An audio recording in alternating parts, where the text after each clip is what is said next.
Modified internal rate of return. Decision makers tend to like using rates of return when they compare projects, mostly because they're simple and easy to understand.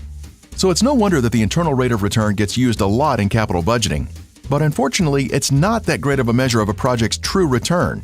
This is mostly due to the fact that at its heart, the internal rate of return makes a faulty assumption. It assumes that a project's cash flows can be reinvested at the project's internal rate of return, but this simply isn't realistic. Why not?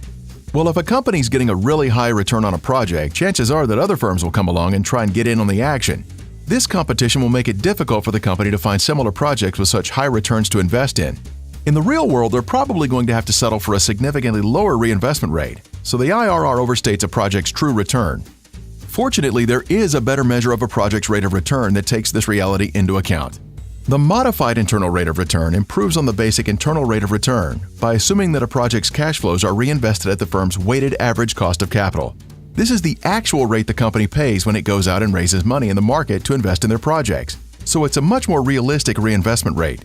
So by correcting the faulty assumption inherent in the internal rate of return, the modified internal rate of return provides a return measure that's more useful for managers who have to do business in the real world.